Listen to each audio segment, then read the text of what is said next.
He's the modern-day Telfon Tony. Boris Johnson appears to be the man to whom mud doesn't stick, even despite Dominic Cummings' bombshell testimony in the Houses of Parliament. Boris's Conservatives are still over 10 points ahead in the polls. But why? Author of The Assault on Truth and former chief political commentator of the Daily Telegraph, Peter Oborne, joins us to discuss. Peter, thank you for coming on board the Sputnik. Pleasure. Peter, let's start with your new book, The Assault on Truth. It's been described by The Guardian as a clinical and merciless account of Boris Johnson's mendacity, and indeed it was even the book of the day in The Guardian back in February. But some media outlets in Britain haven't given the book any airtime. Why do you think that is? You're completely right that not the Murdoch press or the Telegraph papers or the Associated Press, they've all completely ignored it.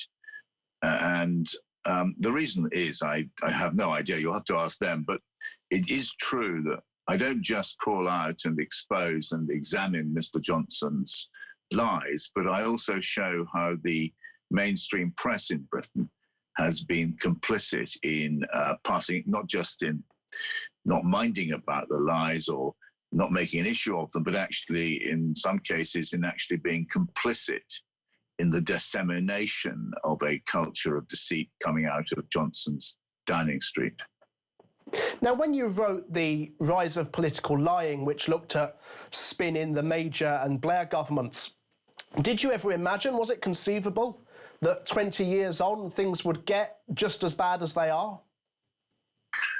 Well, they're much worse than in the Major and Blair governments now. And the reason I wrote the book really was to try and expose the kind of lies which Blair's government in particular was responsible for, and have a role in cleansing the public domain of the systemic falsehoods and lies which were merged from the mouths of British politicians and their acolytes in their press offices and spin machines.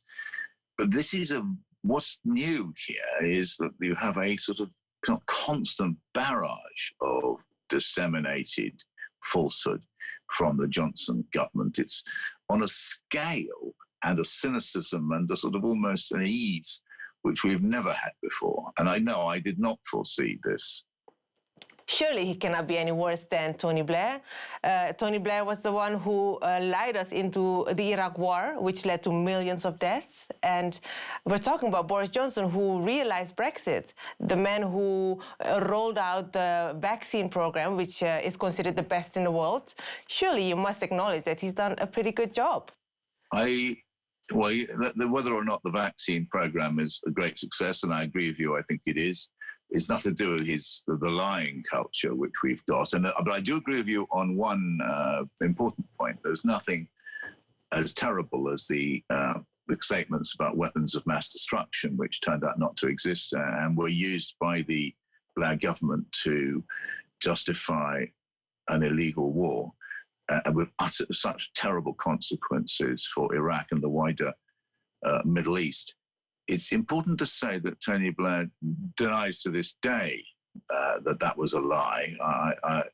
But nevertheless, what we had was the British government pumping out falsehoods to justify an illegal war.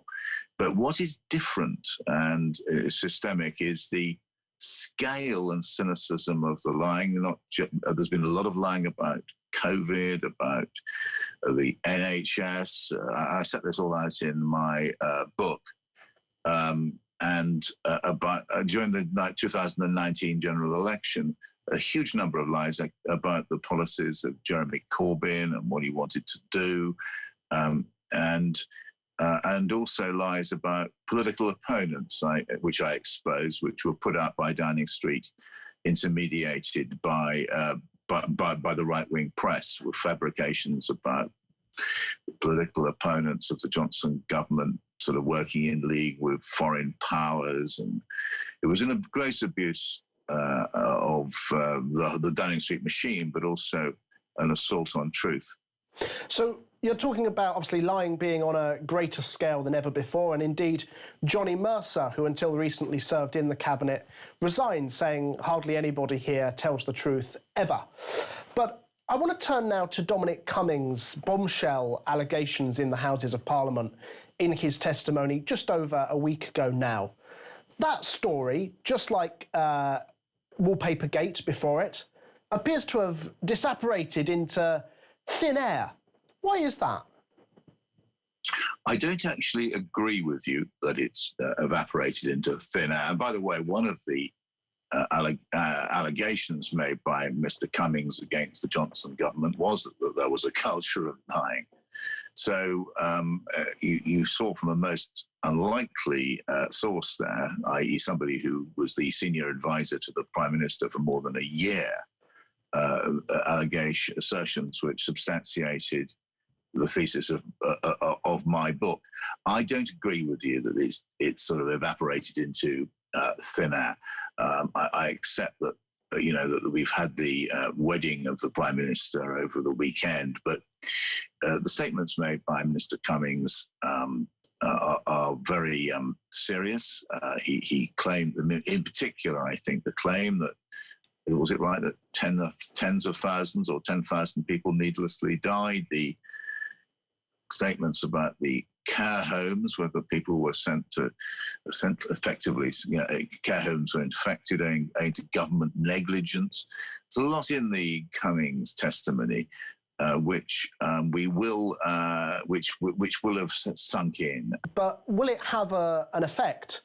Boris's personal ratings in the polls just continue to rise. It's defying all logic and gravity that should be the case. I mean, that Boris has committed Mary Carey, and that surely is a convenient distraction. But will the press ever come back to these revelations that Dominic Cummings set out over that huge, long testimony in the Commons, or have we moved on for good?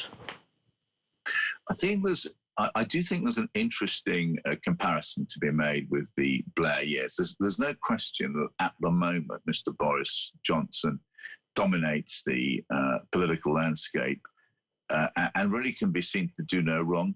And we haven't had that since Tony Blair was at his height. Yes.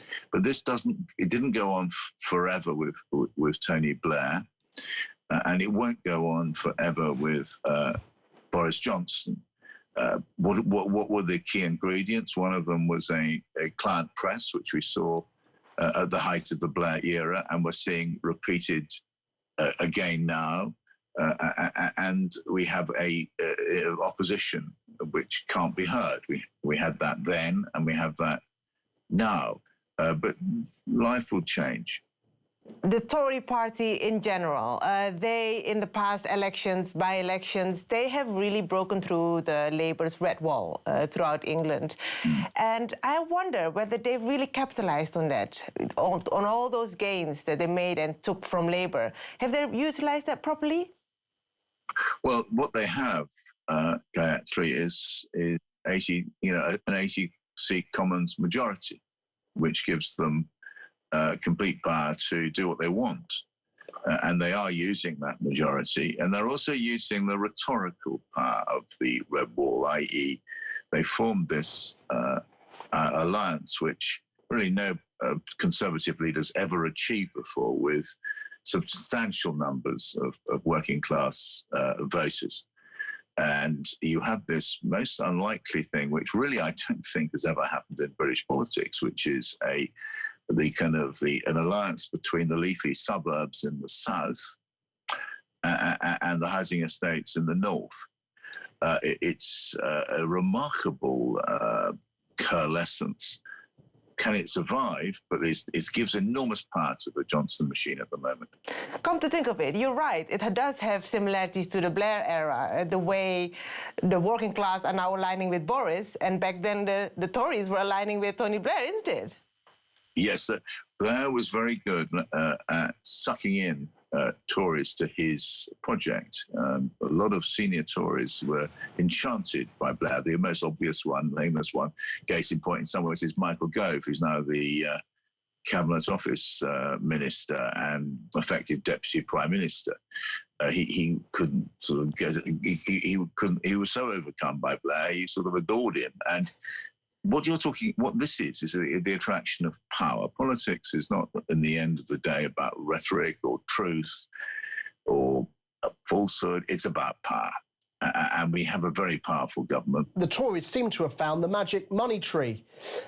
Wouldn't you agree? I mean, Corbyn was slated for proposing to spend billions, which in this COVID world, the Tories have now done themselves. Do you think that there's going to be a resurgence in the left if Starmer were to fall? Will the Corbyn project or a replacement for the Corbyn project ever be revived in this post-COVID era?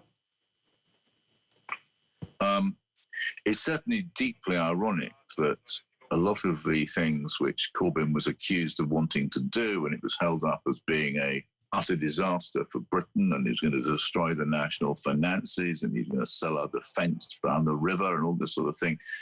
Mr. Johnson's government has actually done itself with a huge spending splurge. And so there is an irony. Whether or not kind of Corbyn Mark II could occur and be successful is an interesting question.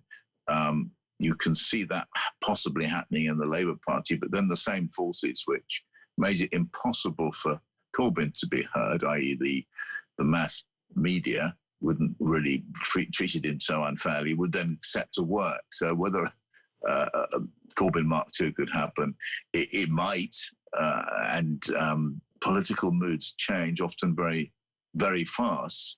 And it's worth remembering that Corbyn was about as radical, probably rather less so than Clem Attlee, who was a very successful Labour Prime Minister, and he didn't have his policies weren't any more ferocious or frightening than Attlee's, but probably rather less so.